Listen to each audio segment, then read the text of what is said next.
tanya gitu kan, eh, apa kontribusinya sehingga menjadi sulit gitu kan.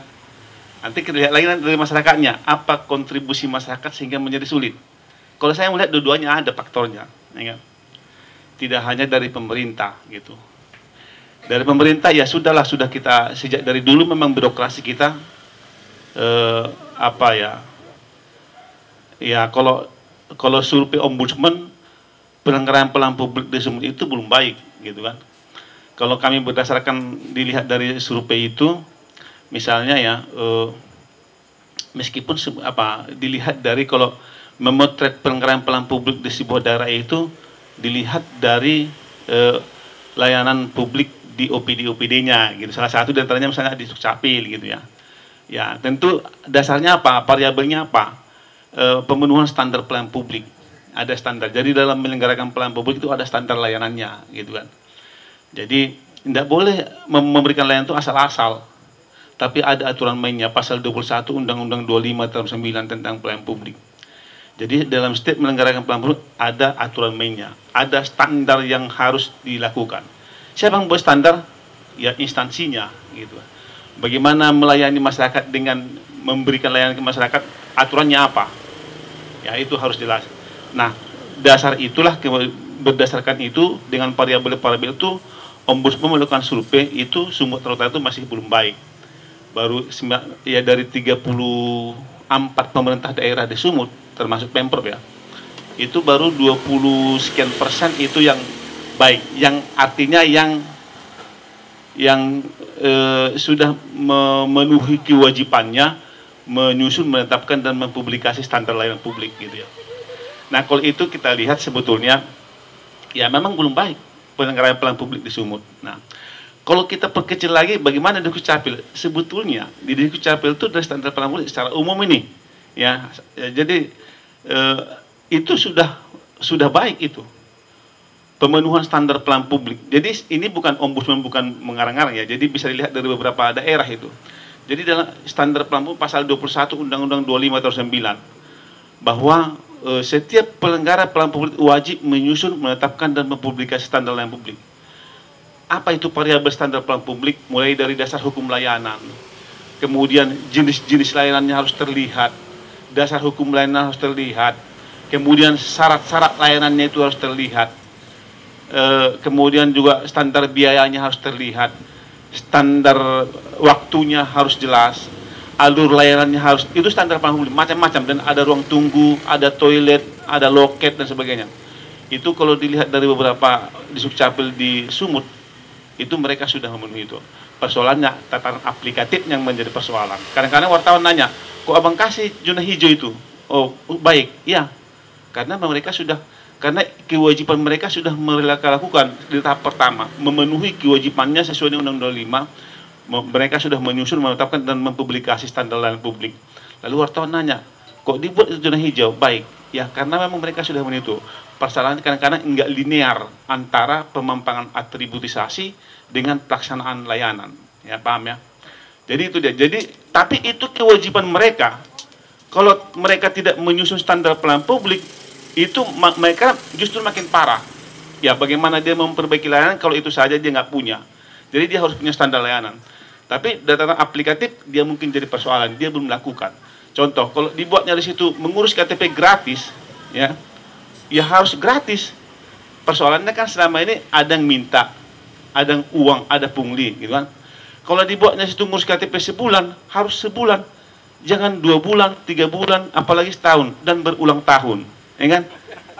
Ya nggak boleh, ya. Harus sesuai dengan standar waktu. Itulah komitmen. Nah, dari situ sebetulnya mereka sudah memenuhi standar itu. Tapi di tataran aplikatifnya tidak, ya, belum. Nah, itu yang perlu awasan. Tapi gini, kami sebetulnya, kalau saya jujur mengakui bahwa dalam beberapa tahun terakhir ada perbaikan layanan di pemerintah itu, terutama di Dukcapil menurut saya. Laporan pungli dulu ada ke ombudsman, sekarang tidak ada. Pungli di adminduk gitu ya, itu tidak ada. Tapi dulu ada itu ke ombudsman. Nah sekarang itu malah nggak ada, misalnya yang laporan pungli. Tapi sulit, yang sulit pun sebetulnya saya dulu gini ya. Jadi maka saya bilang, ya dari pemerintah, ya memang ada rumit, ya tidak, karena kenapa dia rumit? Karena tidak memenuhi standar pelayanan publik tadi itu saja, nih kan? Ya, menjadi rumit layanan itu karena dia tidak melaksanakan standar pelayanan publik yang mereka miliki, ya kan? Standar pelayanan publik itu kewajiban bagi penyelenggara pelayanan publik, tapi di sisi lain ada hak bagi masyarakat kita ini, hak kita itu. Jadi kalau kita datang ke setiap kantor instansi, kita wajib boleh bertanya, berhak bertanya, mana standar pelayanan publik kalian? Mana, berapa lama mengurus KTP, berapa lama mengurus KK, apa syaratnya? Jadi ada syarat, ya kan? Karena ini administratif, berarti harus ada syarat, ya. Itu dia. Jadi harus ada syarat. Nah, tentu mereka akan kaku dengan soal syarat. Ya, bagaimana nanti kalau misalnya nggak memenuhi syarat dilakukan, muncullah teroris, nggak tahu kita kan dengan bebas. Ya ini persoalan juga, ya kan? Jadi di satu sisi menurut saya ya benar juga pemerintah layanan administrasi di Dukcapil itu bisa kadang-kadang rumit, ribet gitu ya. Karena dengan berbagai persoalannya, karena mungkin standar pelayanan publik belum dilaksanakan sesuai dengan apa yang mereka susun dan tetapkan itu. Jadi dalam proses menerima layanan, tentu mereka akan rigid dengan aturan. Aturan itu apa? Syarat. Orang yang mereka terima adalah orang yang berurusan langsung, gitu ya. Mohon maaf ini. Jadi misalnya kalau saya punya utuh KTP, saya lah yang datang, kan itu syaratnya itu. Ya kan? Kalau mau diwakilkan nanti ada ketentuannya, boleh mungkin juga ada surat kuasa dan sebagainya. Mungkin boleh, saya nggak tahu, tapi saya pikir boleh, tapi ada aturan mainnya bagaimana itu mewakilkan urusan kita ke orang lain, ya kan, kuasa mungkin ya. Lalu kemudian, ya artinya bahwa untuk mengurus syarat, untuk mengurus mendaftar menjadi warga negara itu ada syarat administratif yang harus dipenuhi, itu benar harus. Kalau enggak nanti gampang aja, ya kan? Walaupun tadi disebut tadi ada banyak juga yang gampang bisa mengurus karena uang, ya maka itu yang nakal tadi bisa jadi ada. Tapi ada syarat administratif. Tapi justru di standar layanan tadi lah justru menjadi uang bagi oknum-oknum, ya kan? Ya, itu yang dibeli. Misalnya kalau tadi syaratnya ini kurang, main bayar, ya kan? Ya kan itu kan? Atau misalnya yang mengurus biasanya harus langsung, nggak bisa Pak, nah kasih, ya kan? Jadi beres, kan? Itu yang padahal sebetulnya mengurus itu harus orangnya langsung, ya kan? Tapi disitulah mungkin permainan-permainan itu sehingga permainan oknum kan, ya misalnya lah ini mengurus KTP, tapi nggak bisa datang, padahal aturannya harus dia datang, dia sendiri yang ngurus. Orang sana kan nggak curiga, jangan-jangan ini calo, ini yang dapat duit, kan nggak tahu kita, siapa yang jamin dia nih nggak ngasih duit ke sini misalnya, contoh ini, ya ini mohon maaf, jadi saya bukan menuduh siapa-siapa, jadi tapi menurut aku harus ini selektif dilihat ya. Jadi di Dukcapil itu pun begitu, mereka harus rigid dengan syarat ya. Nah, kemudian kalau ada syarat mengurus KTP, ada KK sudah pindah dan sebagainya, itu harus mereka lihat dulu itu. Meskipun nanti ada yang nakal juga, tadi saya bilang kan ada yang nakal bisa lolos tanpa itu dengan bayar dan sebagainya. Orang siapa yang tersangka yang luar negeri lama itu mengurus apa di imigrasi bisa lolos dia kan ada, ya kan? Itu ketahuan. Maka ada yang nokmu ada, maka dari aspek pemerintah ada nakalnya ya. Pastilah, ya kan? Orang udah sekian lama buron, tiba-tiba datang ke Jakarta mengurus dokumen apa, datang kantor lurah selesai. Ini kan? Itu ada. Jadi nggak bisa kita pungkirin nakal, ya kan? Ada. Itu dari aspek pemerintah, dari sudut pandang pemerintah. Ada nakal ya. Tapi ya mereka harus rigid dengan, kalau nggak nanti mereka ketat di situ, tentu disitulah nanti kekhawatiran muncullah orang-orang yang nggak tahu punya identitas. Misalnya yang teroris lah, yang macam lah, yang inilah. Itulah yang terjadi misalnya ya. Nah, tapi di sisi lain itu justru dimainkan, ya diolah apa, karena nggak lengkap syarat-syarat tadi itu standar layanan itu menjadi uang bagi oknum tertentu. Itu.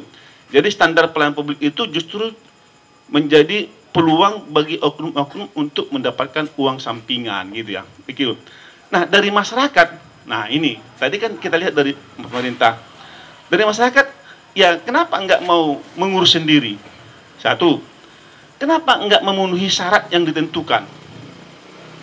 Saya melihat kalau saya gini ya, kalau ada masyarakat yang berurusan sendiri dipersulit, ayo datang ke ombudsman.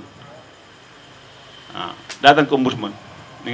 Dulu ketika dengan Pak Eldin, dengan tulang ini, pernah ketemu, sama kita dulu kalau nggak salah ya, jumpa Pak Eldin kalau nggak salah.